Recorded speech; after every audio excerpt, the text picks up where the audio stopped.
उस बला का बिल जमा नहीं करवाने बल्कि बिल आपने इस तरह से में वो जला देने हैं इन बिलों को जलाने पे। अस्सलाम वालेकुम प्यारे दोस्तों, क्या हाल आप सबके। उम्मीद करता हूँ खैरियत से होंगे। आप देख रहे हैं AB take info YouTube channel और मैं हूं अब्दुल्ला हामिद। दोस्तों आज की ये वीडियो रूटीन की वीडियो से थोड़ी सी हट गया है और आप मेरे हाथ में ये इलेक्ट्रिसिटी का बिल देख के समझ गए होंगे कि आज मैं इसके ऊपर बात करने वाला हूं। आज मैं आपको इलेक्ट्रिसिटी बिल की पूरी कैलकुलेशन करके बताऊंगा कि किस तरह इलेक्ट्रिसिटी का बिल जो है वो बनाया जाता है और इसमें मुख्तलिफ चार्जेस यानी FPA नामी बला के बारे में हम आज बात करेंगे। ये वीडियो आपने शुरू से एंड तक ज़रूर देखनी है ताकि आपको FPA और इसमें मुख्तलिफ लगाए जाने वाले टैक्स के बारे में अच्छे से समझ आ जाए। वीडियो में आगे बढ़ने से पहले मेरी आप दोस्तों से रिक्वेस्ट है कि AB टेक इन्फो को ज़रूर सब्सक्राइब करें। दोस्तों अगर आप इस्लामी जमहूरिया पाकिस्तान में रहते हैं तो आपको FPA के बारे में बेहतर से पता होना चाहिए या आपको इसके बारे में पता होगा, क्यों ना कि आजकल इसकी हमारे इलेक्ट्रिसिटी के बिलों में बहुत ज़्यादा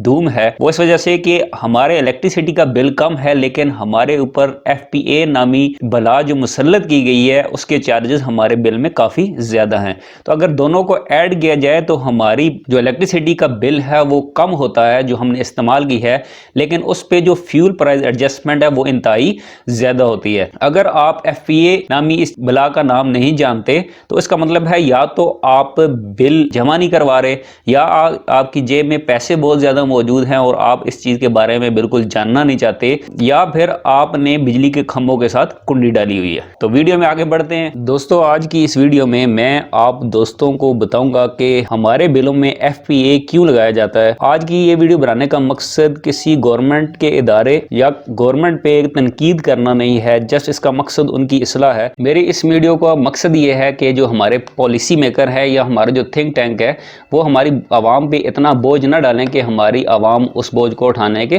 काबिल ना रहे। और इसके बाद मैं इमरान खान साहब को उनकी वो स्टेटमेंट याद दिलाऊंगा कि जब भी इलेक्ट्रिसिटी का बिल बढ़ता है तो उसकी वजह हुकूमत वक्त की जो है वो करप्शन होती है। तो उस वक्त उन्होंने हमें ये बिल जला के दिखाया था कि आपने बिल जमा नहीं करवाने बल्कि बिल आपने इस तरह से जला देने हैं। ये ना हो कि आने वाले वक्त में आप आवाम पे इतना बोझ डाल दें कि वो इन बिलों को जलाने पे मजबूर हो जाए। मेरा यहाँ मकसद इस बिल को जलाना नहीं है, मेरा यहाँ मकसद सिर्फ आपको ये आगाही दिलाना है कि आप जो है वो इसमें इस बारे में ज़रूर सोचें। और हम कभी भी बिल जला के पाकिस्तान को नुकसान पहुंचाने की कोशिश नहीं करेंगे, क्यों ना कि हम एक मुहब्बे वतन पाकिस्तानी है। बिल जलाने का जस्ट मकसद या आपको सिर्फ ये इस वीडियो के ज़रिए पैगाम पहुंचाना है कि आप इस तरफ ज़रूर तवज्जो दें। जी हाँ दोस्तों, इसके बाद शुरू में मैंने आपको बताया था कि इस बिल के ऊपर मुख्तलिफ लगाए जाने वाले टैक्सेस के बारे में आज मैं बात करूँगा। तो उन टैक्सेस के बारे में बात करने से पहले आप दोस्तों को ये बात समझना ज़रूरी है कि बिजली किस तरह हमारे घरों तक पहुंचती है। तो उससे पहले मैं आप दोस्तों को ये बता देता हूं कि सबसे पहले जो मरहला आता है वो आता है जनरेशन का।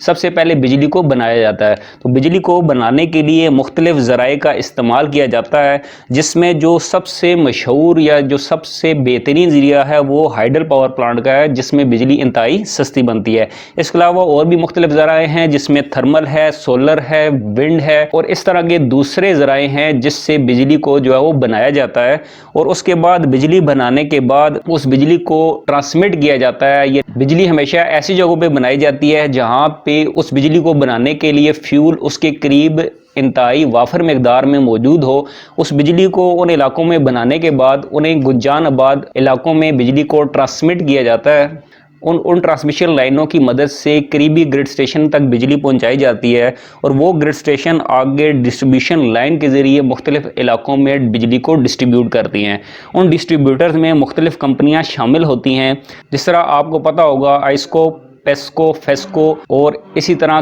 के इलेक्ट्रिक, यानी कि जो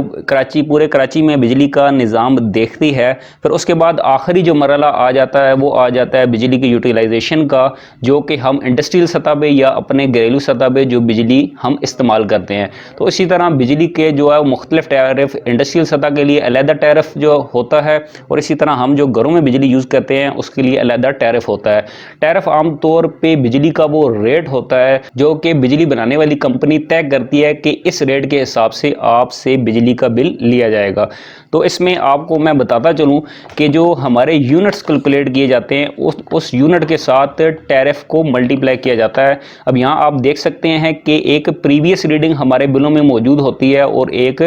प्रेजेंट रीडिंग हमारे बिलों के ऊपर मौजूद होती है। ये रीडिंग्स आमतौर पे हमारे घरों में बाहर मौजूद जो मीटर होते हैं उनसे ये रीडिंग लेके पिछले मंथ की रीडिंग और इस मंथ की रीडिंग उन्हें आपस में माइनस किया जाता है, तो उस महीने के यूनिट्स आ जाते हैं। उन यूनिट्स को बिजली बनाने वाली कंपनी जो पहले से तयशुदा रेट है उनके साथ मल्टीप्लाई करती है, तो उस महीने की आपकी बिजली की कीमत निकल आती है। तो यहाँ आप देख सकते हैं कि यहाँ पे टैरिफ को कैलकुलेट किया गया है। तो उसमें पहले 100 यूनिट का रेट जो है वो 9.4 के हिसाब से यहाँ कैलकुलेट किया जा रहा है, जो कि आज से अगर 2-3 साल पहले की आप बात करें तो यही रेट 4 से 5 रुपये हुआ करता था, जो कि इस टाइम डबल हो चुका है। और इसी तरह 100 यूनिट से ऊपर आप जितने यूनिट इस्तेमाल करेंगे, यानी यहाँ पे मैं अगर बात करूँ तो यहाँ पे ब्लॉक रेट टैरिफ मुतारिफ करवाया गया है, जिसके मुताबिक 100 यूनिट की बिजली का रेट अलहदा होगा, 200 यूनिट इस्तेमाल करने वाली बिजली का रेट अलहदा होगा, अगर 200 से आप ऊपर 300 यूज करते हैं तो उसके का रेट अलहदा होगा, और अगर 300 से ऊपर आप जितनी भी बिजली इस्तेमाल करते हैं उसका रेट जो है अलहदा लगाया जाएगा। तो यहाँ चूंकि सिर्फ 156 यूनिट थे तो उस हिसाब से पहले 100 यूनिट का रेट जो है वो 9.4 रुपीज़ लगाया गया है, और इसी तरह ऊपर 56 यूनिट का रेट जो है वो 11.74 रुपीज़ लगाया गया है। तो उसको अगर आप आपस में ज़रब करें तो total of cost of electricity जो बनती है वो 1599 रुपये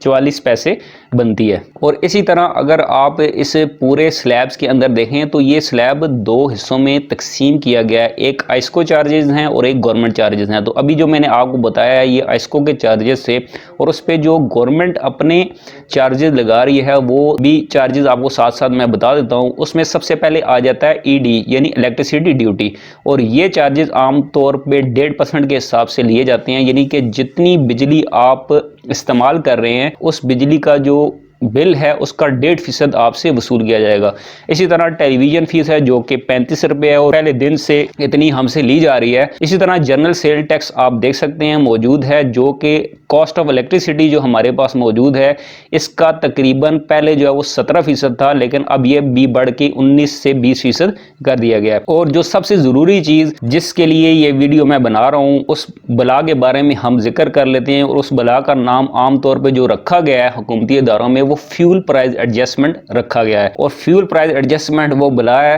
कि जो आपसे एक आप कह सकते हैं कि गुंडा टैक्स आपसे लिया जा रहा है, जिसका कोई मकसद नहीं है। क्यों ना कि इलेक्ट्रिसिटी का ये जो बिल है ये पहली कंपनीज लगा देती हैं कि आपको बिजली बनाने में उनका इतना खर्चा आया है, लेकिन अगर हमसे फिर भी एक्स्ट्रा से एक पैसे लगा के जो है वो फ्यूल प्राइस एडजस्टमेंट की सूरत में हमसे लिया जा रहा है। और ये फ्यूल प्राइस एडजस्टमेंट की आप देखें कि कैलकुलेशन जो है वो उस महीने के बिल के हिसाब से नहीं की गई, उसमें इन्होंने यहाँ पे जो आप देख सकते हैं फ्यूल प्राइस एडजस्टमेंट वो जो ले रहे हैं वो अक्टूबर के बिल के लिहाज से ले रहे हैं, जो कि पर यूनिट जो है वो 4.7 आपको पड़ रही है। और 4.7 को अगर मैं अक्टूबर में जो हमारे 378 यूनिट खर्च हुए हैं इससे मल्टीप्लाई करूं तो तब ये कॉस्ट मेरे पास आएगी, यानी कि जो मौजूदा बिल है उसके हिसाब से नहीं लिया जा रहा। जो बिल आपका पुराना है वो आपका नए फ्यूल प्राइस के लिहाज से कैलकुलेशन करके आपको भेजा जा रहा है। मुझे यहाँ बिजली का बिल बनाने वाली जो कंपनी है उन पे हंसी आ रही है, क्यों ना कि आपने बिजली की जो कॉस्ट है उसका जो बिल है हमसे ऑलरेडी ले लिया है, जबकि नीचे जो फ्यूल प्राइस एडजस्टमेंट लगाई है वो हम पे एक अलग से अजाब को मुसल्लत किया गया है। क्यों ना कि बिजली बनाने वाली कंपनी के खर्चे पूरे नहीं हो रहे तो वो खर्चे आवाम की जेबों पे डाले जा रहे हैं, और वो इतने ज़्यादा हैं कि फ़ी घर जो है वो 2 से 3 हज़ार रुपया ये वसूल किया जा रहा है। और इसमें मज़े की बात मैं आपको बताऊँ तो इसमें यही है कि आप अगर किसी भी कंपनी का मोटरसाइकिल लेने मार्केट में जाएँ तो उस कंपनी के जो रेट हैं वो आपको सामने नज़र आ रहे हैं और वो आप अदा कर दें कि ये मोटरसाइकिल अब आपकी हो चुकी है, लेकिन कंपनी वो फीस आपसे लेने के बाद आपको कहे कि नहीं इसमें जो हमने टायर लगाया है उसके अलग से पैसे आपको देने पड़ेंगे, इसमें हमने जो इंजन इस्तेमाल किया है उसके अलग से पैसे आपको देने पड़ेंगे, और इसमें जिन मज़दूरों ने काम किया है उन मज़दूरों की जो फ़ीस है वो आपको अलग से देनी पड़ेगी। इसमें सबसे बड़ा मजाक ही है कि कॉस्ट ऑफ इलेक्ट्रिसिटी हमसे अलग ली जा रही है और हालांकि उसमें वो तमाम चीज़ें शामिल हैं कि किस चीज़ से बिजली बनाई जा रही है, ये रेट ही उस चीज़ का होता है। और फ्यूल प्राइस एडजस्टमेंट की सूरत में हमसे अलग से पैसे जो वो हमारी जेबों पे डाका डाल के हमसे लिए जा रहे हैं। तो उसके ऊपर एक अजाब और है कि फ्यूल प्राइस एडजस्टमेंट हालांकि बजाते खुद एक टैक्स है, इसके ऊपर गवर्नमेंट अलग से चार्जेस हमसे वसूल कर रही है, जो कि आप ये देख सकते हैं जीएसटी ऑन एफपीए, यानी इस एफपीए के ऊपर भी हमसे अलग से टैक्स जो है वो वसूल किया जा रहा है। और इसी फ्यूल प्राइस एडजस्टमेंट के ऊपर इलेक्ट्रिसिटी ड्यूटी हमसे अलग से ली जा रही है, यानी एफपीए अलग से एक टैक्स है और उस टैक्स के ऊपर हमसे और टैक्स लिया जा रहा है, जो कि आवाम को बिल्कुल बेवकूफ़ बनाने वाली बात है। और अगर आपको बिल की टोटल कैलकुलेशन करने के बाद मैं आपको टोटल बिल दिखाऊं तो टोटल बिल जो बनता था वो 2000 रुपये बनता था, और उसमें जो फ्यूल प्राइस एडजस्टमेंट है वो 2129 रुपये है। यानी कि बिजली जितनी हमने इस्तेमाल की है सारे टैक्स वगैरह लगा के वो तकरीबन 2000 है, और 2129 रुपये हमारी जेबों से अलहदा लिया जा रहा है। ये सिर्फ मैं इस बिल की बात नहीं कर रहा, इस दफ़ा के तमाम बिल जो दिसंबर के या जो आगे आने वाले जनवरी के बिल में आप देखेंगे कि फ्यूल प्राइस एडजस्टमेंट के नाम पे आवाम की जेबों पे डालने की कोशिश की जा रही है, और ये सरेआम करप्शन का एक ज़रिया है। तो मेरी अपने इदारों से ये रिक्वेस्ट है कि इस तरह का मजाक अपनी आवाम के साथ ना करें, और काइंडली हम पे इस तरह के अज़ाब मुसल्लत ना करें, और इतनी करप्शन ना करें कि आपको कल इन इदारों को दूसरे इदारों की तरह बेचना पड़ जाए। जी हाँ दोस्तों, काफ़ी तनकीद गवर्नमेंट पे करने के बाद अब सबसे पहले मैं आपको एफपीए का ओरिजिनल मकसद बता दूं। एफपीए आमतौर पे फ्यूल प्राइस एडजस्टमेंट है। ये वो प्राइस होती है कि जिस तरह आप देख सकते हैं फ्यूल यानी कि बिजली को बनाने के लिए जो क्रूड ऑयल यानी कि सबसे महंगी बिजली पाकिस्तान में बनाई जा रही है, जो कि पोल्यूशन के लिहाज से भी सबसे ख़तरनाक है, और आया दिन पाकिस्तान उन ममालिक में शामिल हो रहा है जहाँ पे इंतहाई ज़्यादा पोल्यूशन है। हालांकि जितने भी तरक्की याफ्ता ममालिक हैं या जितने जो तरक्की पजीर भी ममालिक हैं वो आजकल नेचुरल रिसोर्सेज की तरफ जा रहे हैं बिजली बनाने के लिए, जिसमें बहुत से ममालिक शामिल हैं, और वो बिजली को बनाने के नेचुरल सोर्सेज का इस्तेमाल कर रहे हैं, जिसमें सबसे बड़ा ज़रिया आपके पास सूरज है। उस सूरज की रोशनी को और उस सूरज की तपिश को दोनों ज़राए से हम बिजली सोलर की सूरत में हम हासिल कर सकते हैं। इसके अलावा हमारे पास पाकिस्तान में, क्योंकि आपको पता है कि पाकिस्तान एक ऐसा मुल्क है जहाँ पे कुदरती तौर पे हमारे पास दरिया मौजूद हैं, जिसमें मुख्तलिफ डैम बना के मुख्तलिफ जगहों पे डैम बना के हम कुदरती तौर पे बिजली हासिल कर सकते हैं, और जो कि इंतहाई सस्ती बिजली हमें पड़ेगी। इसके अलावा हम सिंध के रेगिस्तानी इलाकों में जहाँ पे जो है वो हवा का प्रेशर इंतहाई ज़्यादा होता है, वहाँ पे हम विंड एनर्जी के मुख्तलिफ जो है वो ज़राए लगा के हम इस तरह बिजली पैदा कर सकते हैं। इसके अलावा हम समंदर के अंदर भी डैम बना के, जो कि टाइडल की सूरत में होगा, वो डैम बना के भी हम बिजली को बना सकते हैं, क्योंकि डैम बनाने के लिए जो हमें जो कॉस्ट पड़ती है वो इंतहाई ज़्यादा है, और उसमें टाइम भी ज़्यादा आपको चाहिए। लेकिन आजकल जो तेज़ी के साथ जो चीज़ जो है वो बिजली आप बना सकते हैं, और जो इंतहाई सस्ते हैं वो जो है वो सोलर की सूरत में है और विंड की सूरत में है। ये दो ज़राए ऐसे हैं कि जिनमें से आप जो है वो तेज़ी के साथ इनके पावर प्लांट भी लगा सकते हैं, और इंतहाई वाफन मकदार में आप बिजली भी बना सकते हैं। फ्यूल प्राइस एडजस्टमेंट, अब ये बिजली भी गवर्नमेंट खुद नहीं बना रही, ये हमने IPPs यानी किराए के बिजली घर हमने ला के, और उन्हें हम इस चीज़ का किराया दे रहे हैं बिजली बनाने का, जो कि बिल्कुल किसी सूरत पे काबिल कबूल नहीं है। और हमारे जितने भी गवर्नमेंट के सतह पे जितने भी लोग हैं उन्हें चाहिए कि इन किराए के बिजली घरों को मुकम्मल तौर पे बंद किया जाए, और ख़ुद जो है वो बिजली बनाने का कोई ज़रिया सोचा जाए। और ये किराए के बिजली घर जो है वो हमारे ऊपर जो है वो काफ़ी अरसे से मुसल्लत हैं, जो कि इंतहाई महंगी बिजली पाकिस्तान की आवाम को बना के दे रहे हैं, जिससे ना तो हमारी इंडस्ट्रीज आगे बढ़ रही है और ना ही हमारा जो गरीब तबका है वो जो है वो ऊपर की तरफ आ रहा है। पाकिस्तान को बने अभी 70 साल तक का अरसा तकरीबन हो चुका है, और हमने अपनी इन्हीं गलतियों से सीख के आगे बढ़ना है, क्योंकि जितने भी तरक्की याफ्ता ममालिक आप देखते हैं,